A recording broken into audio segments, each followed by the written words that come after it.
गुरुदेव को कोटि कोटि प्रणाम। गुरु जी, परमात्मा से प्रार्थना करने का क्या तरीका है, कृपया मार्गदर्शन करें। हिमेश द्विवेदी, राजस्थान। परमात्मा से प्रार्थना करने का तरीका क्या हो सकता है?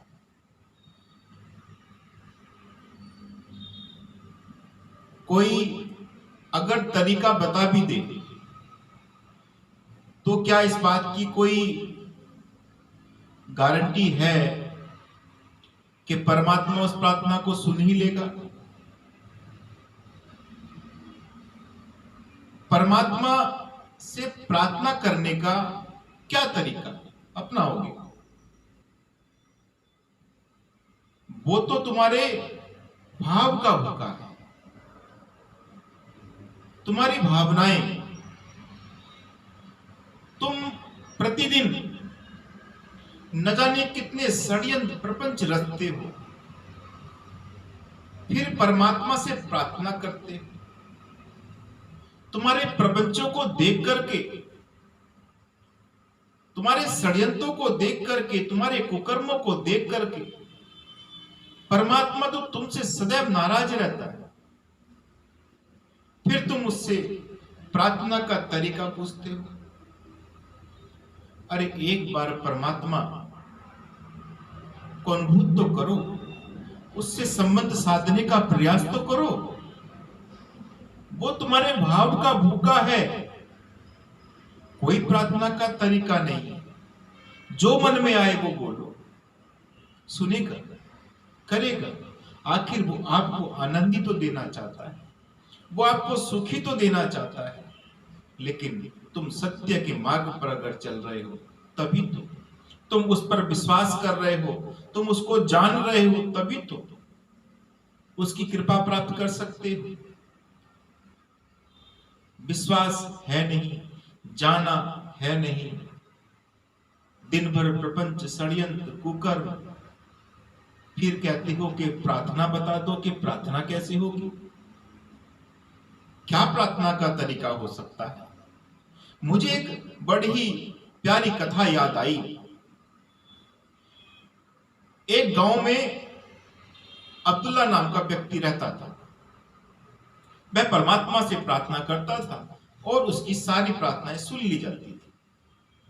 पूरे नगर में, पूरे आसपास के गांव में यह बात फैलने लगी कि अब्दुल्ला जो भी परमात्मा से प्रार्थना करता है वो पूर्ण हो जाती है। सभी लोग अब्दुल्ला से मिलने का प्रयास करते थे कि हमें भी प्रार्थना बता दो कि प्रार्थना का तरीका क्या है। रास्ते में अब्दुल्ला जा रहा था कि उसको रास्ते में एक मौलाना, एक पादरी और एक पंडित मिल गए। तीनों बैठे थे। उन्होंने आते हुए अब्दुल्ला को देखा। वो भी जानते थे कि अब्दुल्ला की प्रार्थना एकदम परमात्मा सुन लेता है। उन्होंने भी, तीनों ने यही सवाल किया कि अब्दुल्ला जरा सुन तो जरा, ये तो बता तेरी प्रार्थना का तरीका क्या है? अब्दुल्ला ने कहा, अरे आप तो तीनों विद्वान हैं, एक मौलाना है, एक पादरी है, एक पंडित है, तुम तो तीनों विद्वान हो, मैं तुम्हें क्या तरीका बताऊं प्रार्थना का? मैं तो अज्ञानी व्यक्ति, मैं कुछ नहीं जानता। मौलाना ने कहा कि तुम प्रार्थना जानते नहीं हो तो प्रार्थना तुम्हारी परमात्मा सुन कैसे लेता है? वही पादरी ने कहा, अरे प्रार्थना तुम जानते नहीं, कैसे सुन लेता है? वही पंडित ने कहा, जब तुम्हें प्रार्थना करनी नहीं आती तो सुन कैसे लेता है? तुम बताओ तुम्हारा तरीका क्या है तुम्हारी प्रार्थना? आज हम उसको जान करके रहेंगे। अब्दुल्ला कहता रहा कि मैं ज्ञानी, मेरी क्या प्रार्थना?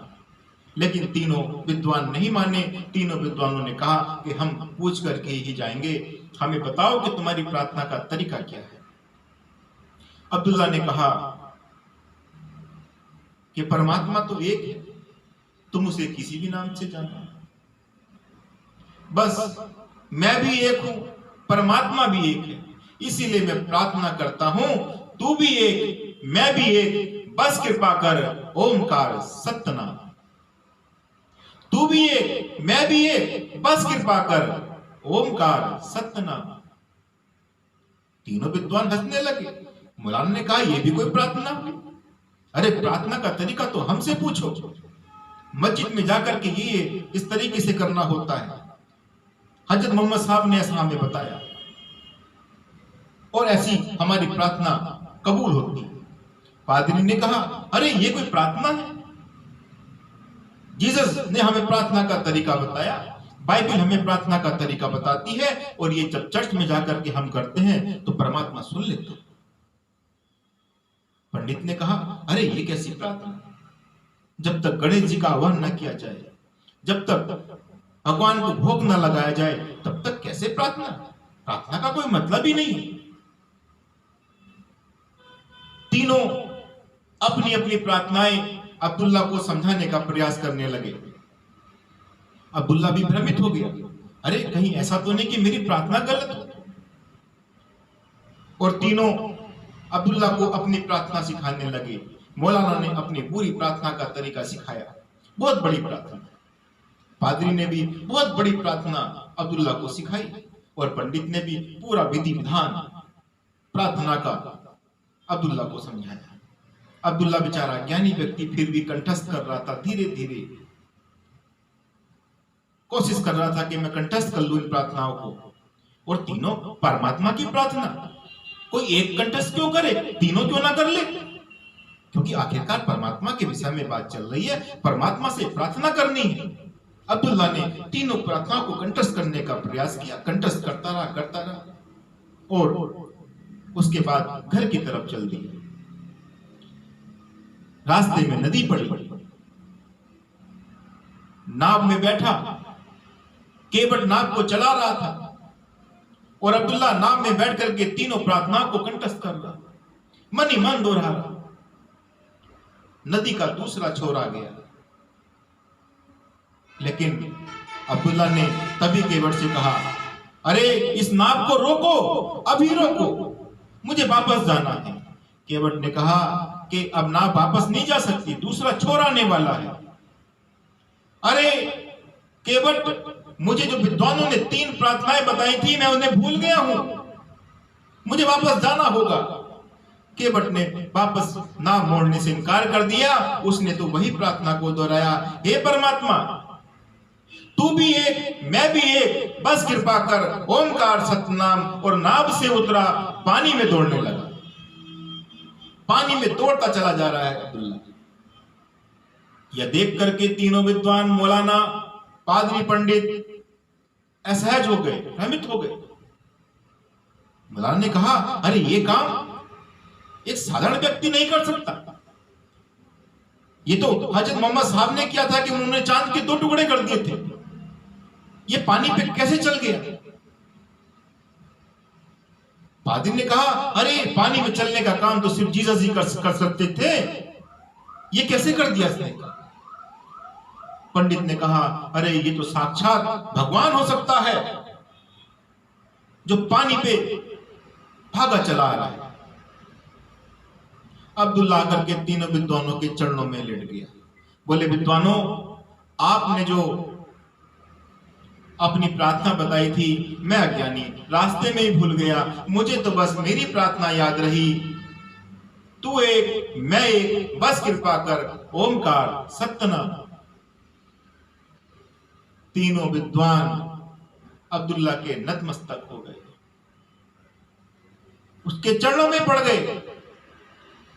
बोले, हमारी प्रार्थना में कोई जान नहीं, हम तो न जाने कब से प्रार्थना कर रहे हैं, परमात्मा हमारी सुन ही नहीं रहा। और तेरी छोटी सी प्रार्थना, तू एक, मैं भी एक, बस कृपा कर ओमकार सतनाम। तेरी प्रार्थना सुन ली जाती है, हमारी प्रार्थनाएं नहीं सुनी जाती। क्या तरीका खोजोगे प्रार्थना का? एक बार उसको अनुभूत तो कर लो, आत्मबोध तो कर लो। वो हमेशा आपके भाव को जानेगा, कुछ भी ना बोलोगे तब भी वो समझेगा कि तुम चाहते क्या हो। बस यही तरीका है परमात्मा से प्रार्थना करने का।